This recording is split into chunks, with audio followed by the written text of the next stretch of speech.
Xin chào, rất vui được gặp bạn. Tôi tiếp tục hôm nay rất đẹp. Tôi chỉ biết nói tiếng Việt như vậy thôi.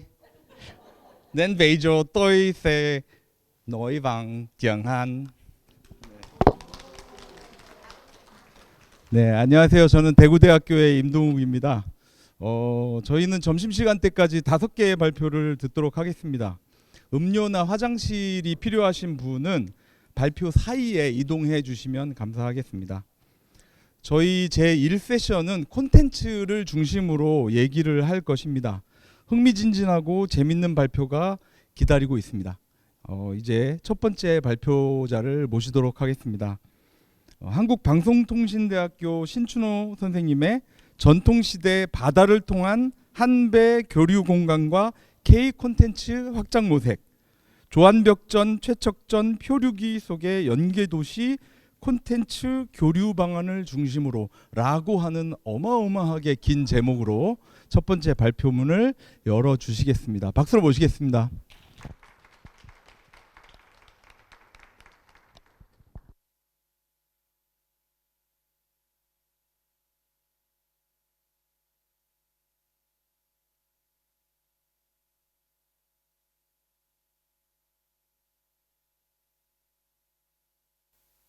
예, 안녕하십니까. 방금 소개받은 한국방송통신대학교에서 일하고 있는 신춘호라고 합니다. 반갑습니다.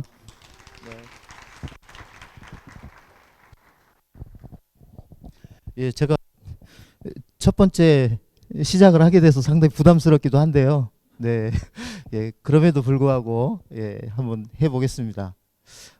얼마 전에 베트남 서 기장님께서 한국을 다녀가셔가지고 이 학회 준비하면서 되게 좀 반갑고 왠지 좀 더 친한 그런 느낌들을 받게 됐습니다. 그래서 이번 준비하면서 조금 반갑고 기쁜 마음으로 이 학회를 준비를 해왔다고 생각을 하고요.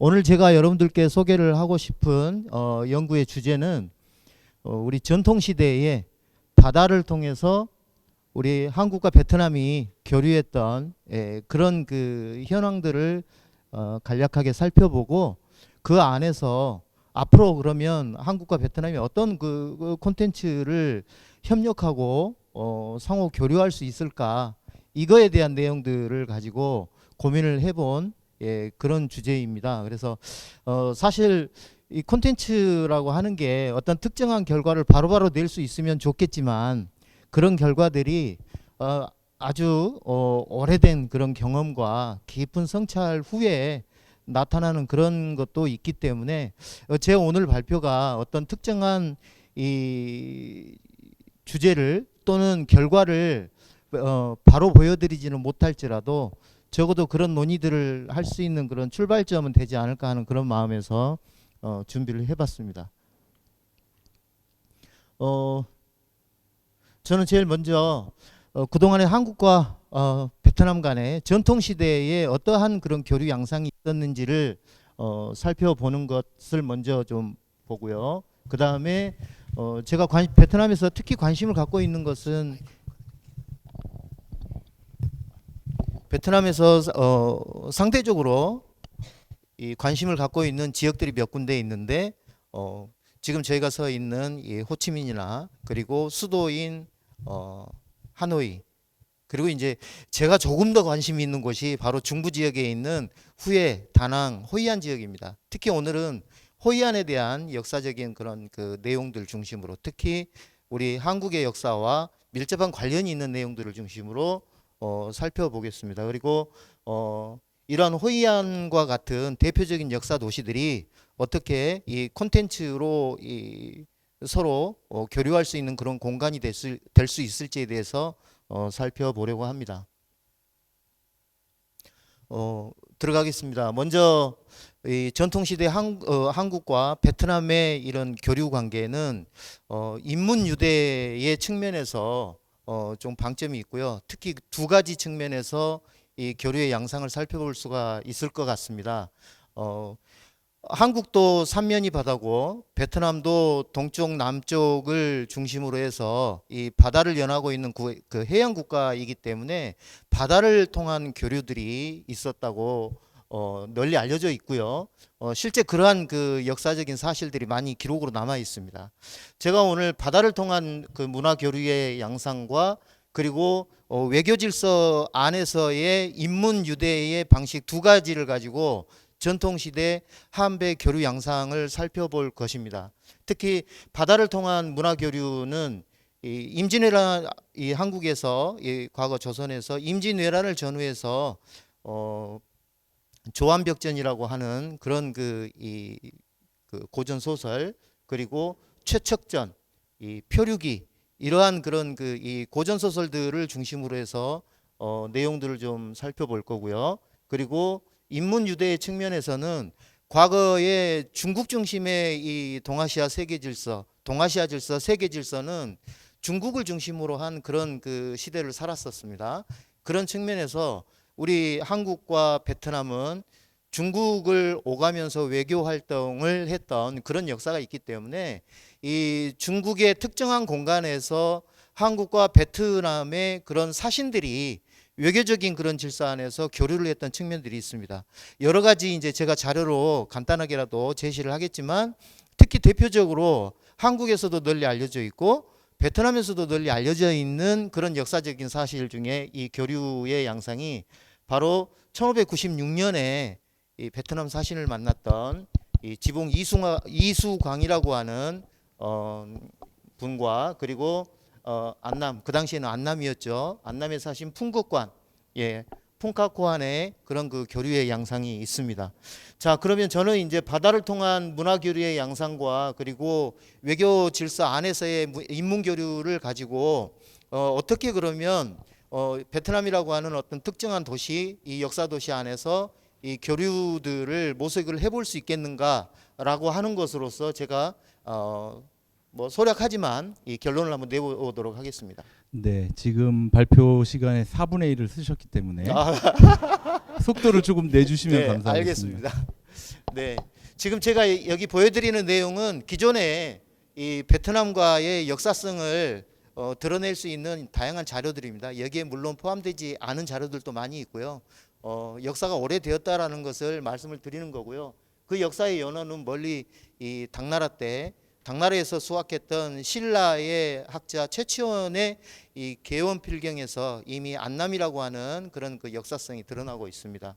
18세기 후반에 소호수 박제가에 이르기까지 많은 조선의 외교 사절들이 안남의 사신들과 중국에서 시문 교류를 하면서 이 인문 유대를 펼쳐왔다라는 내용을 살펴볼 수 있고요. 그 사이에 표류를 통한 교류, 그리고 이 해상 교류, 무역을 통한 교류들이 있었다는 내용이고요. 그 내용들의 세 가지가 오늘 제가 발표해드릴 이 작품들이 포함이 되어 있습니다. 자, 그러면 먼저 인문 유대의 이 측면에서 이수광의 지봉유설에 나오는 조한벽전이라고 하는 것을 통해서 과거 이수광이 베트남의 이 안남의 사신과 어떤 교류를 했었는지를 살펴보겠습니다.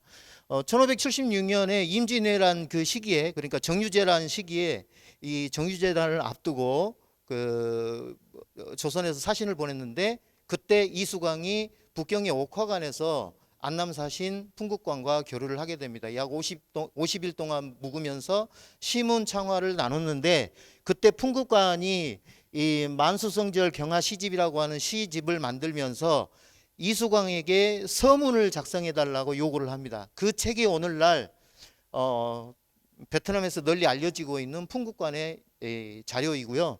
이러한 자료들이 이미 그 시기에 베트남 지식인들 사이에서 널리 암송되고 있다라는 사실들을 누구를 통해서 알게 됐냐면, 일본의 포로가 되어서 무역 상인의 선원이 돼가지고 베트남에 갔던 조한벽이라고 하는 사람에 의해서 그러한 내용들이 조선에 알려지게 됩니다.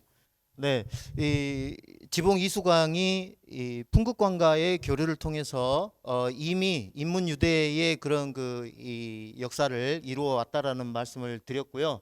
그러한 내용들이 이 베트남에서 이수강의 그런 그리고 풍국 간의 교류의 양상들이 널리 통용되고 있다라는 내용이 바로 이러한 작품들을 통해서 이수강의 지봉유설에 바로 조암벽전이라고 하는 이 기록이 남아 있습니다. 그래서 조암벽에 대한 이야기를 조금만 더 하면, 과거 조암벽이 베트남을 방문했었던 그 시기는 바로 임진왜란을 전후한 그런 그 시기, 임진왜란 그 이후의 시기이기 때문에 그 당시에 이 베트남을 중심으로 한 이 동남아 해역은 해상 무역이 매우 활발하게 이루어졌던 그런 시기였습니다.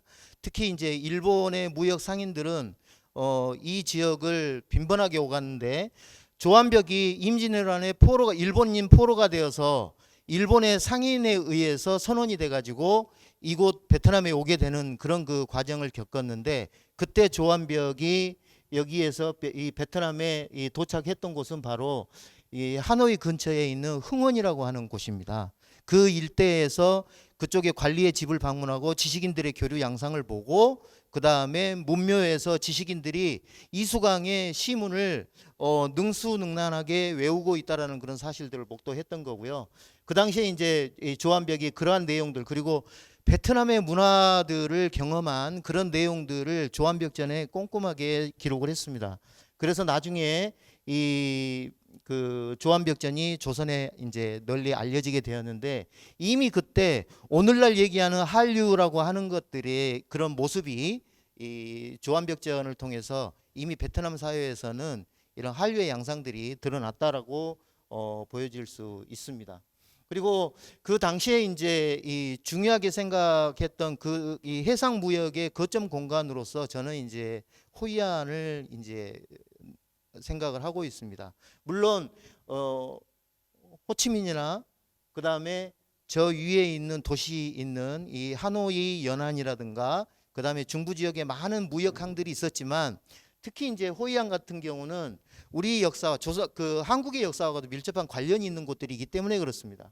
그래서 이 호이안 지역은 지금 역사 도시인 후에나 이런 그 다낭이 근처에 가까이 있기 때문에 더욱 더 밀접하게 그 교류가 진행되고 있는 그런 공간이라고 하는 점을 우리가 살펴볼 수 있고요.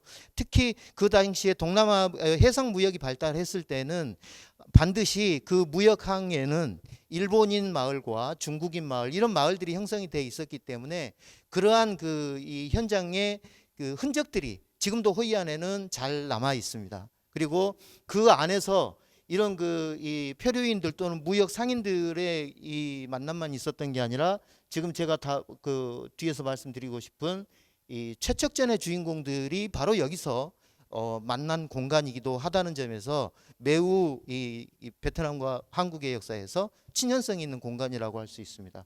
최척전이라고 하는 것은 임진왜란을 겪으면서 온 가족이 뿔뿔이 흩어지고 이산을 하게 되는 그런 그 과정에서 일본으로 포로로 잡혀가고 중국으로 전쟁에 끌려가고 하다가 우연하게 무역 활동을 통해서 일본에 있던 부인이 오경이 베트남 호이안에 와서 머물다가, 또 남편은 중국의 전쟁에 참여했다가 중국을 거쳐서 호이안에 와서 무역 활동하기 여기 와가지고 기이한 만남을 하게 되는 이 내용이 바로 최척전의 주요한 내용인데, 바로 그 당시에 이 전쟁을 전후로 한 이산의 아픔이라든지 이런 것들을 아주 잘 그려내고 있는 작품입니다. 그래서 이 호이안이라고 하는 공간은 단순히 이 베트남의 이 역사 도시, 문화 도시로서의 의미가 있는 것도 있지만, 그걸 넘어서서 이 전통 시대 매우 중요했던 무역항이고, 다양한 사람들, 다양한 나라의 이런 그 사람들이 모여서 어떤 특정한 만남을 이루거나, 이거 같은 경우는 매우 기이한 만남이죠. 예, 이런 이 해우의 공간, 만남의 공간이라고 하는 측면에서 매우 의미가 있고, 이런 아름답고 슬픈 이야기들, 그다음에 또 흥겨운 이야기들이 많이 남아 있기 때문에 우리가 한 베트남 교류를 준비를 하면서 다양하게 이 모티프로 삼을 수 있는 그런 여지가 있다라고 생각을 합니다. 그리고 또 한 가지에 제가 하나 더 소개를 하겠다고 했는데, 바로 표류기입니다. 전통시대에 제주도에서는 많은 표류인들이 있었는데 제주인의 표류 기록은 지금 조사가 된 것만 해도 약 한 301건에 이릅니다. 물론 일본과 중국의 조사 자료들을 다 포함한 건 아니에요. 그렇지만 이 조선 후기에 가면은 베트남에 표류했던 기록도 2건이나 있습니다. 근데 두 건이지만 기록은 몇 종이 남아 있어요. 예. 김대왕의 표류기 같은 경우는 안남 표류기로 남았지만 같은 시기에 같은 배를 타고 표류했던 고상영이라든지 이런 사람의 표류기가 또 별도로 남아 있기 때문에 그 당시의 표류기들을 보면 이 호이안에 표류를 했는데 그 당시에 표류해 가지고 이 표착을 하고 구호를 받고 그리고 베트남 관원들로 인해서 신문을 받고 그 사이에 송환이 결정되기 전까지 이 문화적인 접촉, 예, 이런 그 호의들을 받았던 이런 과정들이 있었고 최종적으로 송환에 이르는 그런 그 과정들을 거치게 되는데 이러한 과정에서 베트남의 문화들을 많이 접촉을 했다라는 겁니다. 그래서 전통시대에 한반도를 벗어나기 어려웠던 사람들이 외국의 문화를 접촉했던 그런 매우 중요한 기록입니다. 그 기록이 바로 호이안과 직접적으로 연관이 있다는 점에서 우리가 호이안을 조금 더 관심 있게 바라볼 필요가 있다라고 하는 겁니다. 지금 표류의 그 루트들은 이렇게 제가 표시를 해봤는데 뭐 대만의 연안 안쪽으로 왔는지 이쪽으로 왔는지는 그 기록이 명확하게 나와 있지 않기 때문에 제가 이렇게 표현을 했지만 돌아갈 때는 호이안에서 후해를 거쳐서 중국을 거쳐서 제주도로 돌아갔던 이런 이 표류의 궤적이 남아 있습니다. 자, 그러면 정리를 해야 되죠. 이런 역사적인 연원이나 이런 것들을 기반으로 해서 우리 바다를 통한 교류 그리고 이 외교 질서 안에서의 인문 교류를 중심으로 해서 이 베트남과의 그런 그 많은 그런 그 교류 역사가 있는데 우리가 그러면 어떻게 이런 그 콘텐츠를 만들고 확장시킬 수 있을까? 이건 한국이 일방적으로 베트남에게 콘텐츠를 전파하는 그런 개념보다는 베트남에서 우리 콘텐츠와 같이 협업할 수 있는 그런 그 콘텐츠의 방법을 모색하는 거라고 저는 생각을 하고요. 다행스럽게도 작년에 조금 전에 제가 소개를 해드린 최척전이라고 하는 그 내용을 가지고 한국에서는 연극을 만들었는데 매우 성황이었습니다. 그리고 올해 그 백상예술대상 연극상을 수상할 정도로 작품성도 매우 뛰어난 그런 작품으로 알려져 있습니다. 자, 지금 여기 장면은 최적전의 한 장면인데 베트남 호이안에서 일본 상선으로 왔던 그리고 중국 상선으로 왔던 조선의 부부가 호이안에 이 부둣가에서 이 모래톱에서 만났던 그런 장면을 지금 연출하고 있는 장면입니다. 앞으로 우리가 지금 호이안에서 다양한 그런 그 공연 콘텐츠들이 만들어지고 있고 그렇지만 앞으로 만들어질 공연 콘텐츠 또는 기존의 공연 콘텐츠 중에서도 뭐 제 공연을 한다면 이런 내용들도 좀 들어가면 좋지 않을까 하는 그런 생각들을 해보고 있고요. 이게 단순히 공연 콘텐츠뿐만 아니라 다양한 그런 이 문화 콘텐츠의 방식들로서 진행이 될 수 있을 것 같습니다. 지금 호이안의 투봉강에 가면은 인상 호이안이라고 해서 매우 흥미로운 중국의 인상 시리즈와 같은 그런 그 기획들로 저는 이제 이해를 하고 있는데 이러한 그 공연들이 펼쳐지고 있습니다. 이것뿐만 아니라 호이안이나 이쪽에서는 이 강을 중심으로 해서 이 수변 그 공연들이 되게 많이 있어요. 그림자극이나 수상 공연이라든지 이런 중소 규모의 공연들도 많이 있기 때문에 이러한 이 역사성을 기반한 특히 이런 그 공연들이 많이 개발이 될 수도 있다라고 저는 이제 생각을 하고 이게 단순히 공연의 기술적인 측면의 교류뿐만 아니라 이 배우들의 인적 교류들도 같이 병행이 된다면 좋겠다는 그런 생각을 해봤습니다. 자, 그리고 공연에 대한 최측전에 대한 공연 양상을 좀 확장하는 거지만 지금 여기 보시면 표류의 소재 아까 표류기의 소재를 가지고 문화 콘텐츠의 어떤 개발 방안을 만들 수도 있을 것 같습니다. 우리가 흔히 인류가 보편적으로 공유할 수 있는 그런 그 가치들을 우리가 많이 갖고 있는데 그런 것들을 우리가 문학에서는 뭐 고전이다, 명작이다, 뭐 이런 얘기들 많이 하잖아요. 예, 그런 것처럼 이 표류도 과거의 기록이지만 이러한 표류에 대한 내용들을 기록을 통해서 이렇게 디지털 콘텐츠나 아날로그 콘텐츠로 다양하게 만들 수 있는 요소들이 있습니다. 실제 이런 콘텐츠들이 개발이 되어 왔고, 그런 측면에서 본다면 표류에서 송환에 이르기까지의 저 과정들 속에서 베트남과 이 한국인들이 전통 시대에 겪었던 그런 구호의 장면 또는 이 문화의 접촉 장면들, 이런 것들을 우리가 만들어 볼 수 있지 않을까 하는 그런 생각도 해봤습니다. 왜 그러냐면 이미 이 일본에 갔던 조선통신사들 같은 경우는 매년 이 전별연 있잖아요. 사신들을 보내고 맞이하는 그런 전별연이라든지 음식 문화라든지 이런 것들이 이미 콘텐츠로 개발이 돼서 널리 활용되고 있습니다. 여기 표류도 불가항력적으로 어렵게 만들어진 그런 이 경험이었지만 충분히 이 타 문화를 접촉했던 중요한 그런 사건들이기 때문에 이런 콘텐츠의 개발 가능성도 있다라고 하는 것이고요. 특히 김대왕이나 이런 표류인들이 묵었던 섬이 호이안에서 약 한 24km 정도 가면 꾸라오짬섬이라고 있는데 그 섬 그리고 호이안의 그런 관청들 그 다음에 후해를 거쳐서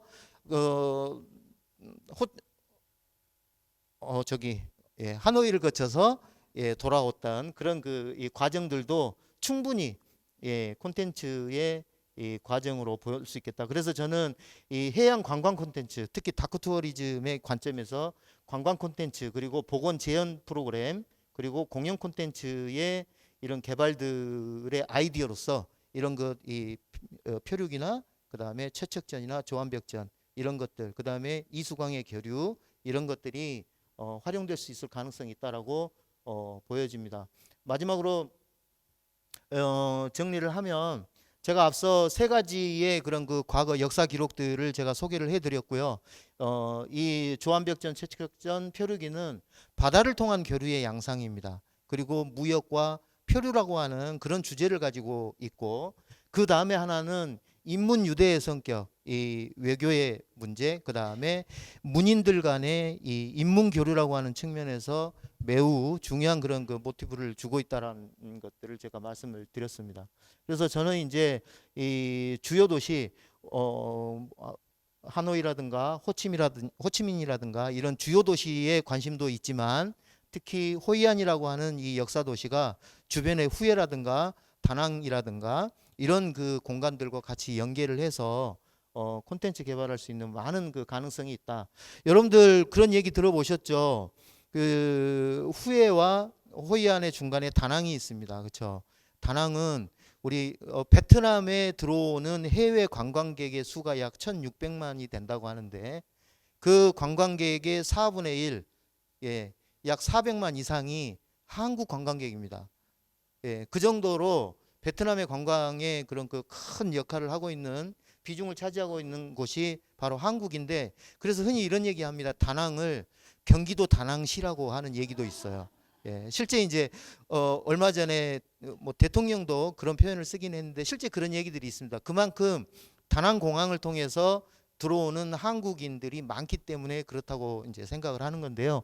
그만큼 기존의 베트남 내에서 베트남의 역사 문화 위주의 그런 공연 콘텐츠도 당연히 해외 관광객들에게 보여주는 것도 의미가 있지만 많은 관광객들이 오는 그런 문화들도 같이 섭취를 해서 같이 엮어서 풀어낼 수 있다면 관광객들이 더 좋아하고 더 많이 오게 하는 그런 이 계기가 되지 않을까 하는 그런 생각이 듭니다.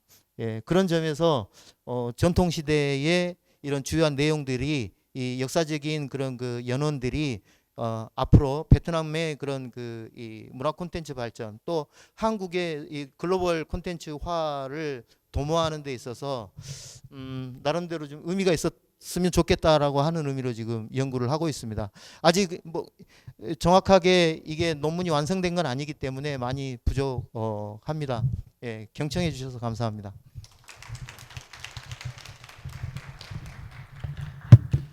네, 신춘호 선생님의 발표 잘 들었습니다. 네, 다시 한번 박수를 부탁드리겠습니다. 네, 저도 호이안에 가서 호이안 메모리즈라고 하는 공연을 봤었는데 그때 당시에는 조선하고 베트남하고 그렇게 교류가 있었을 거라는 생각을 제가 못했는데 오늘 재밌는 얘기를 많이 들었습니다. 신춘호 선생님은 이 분야로 연구를 아주 오랫동안 해오셔서 제가 보기에는 조만간 표류대학교 콘텐츠학과를 새로 만드실 것 같습니다. 네, 표류 전문이십니다.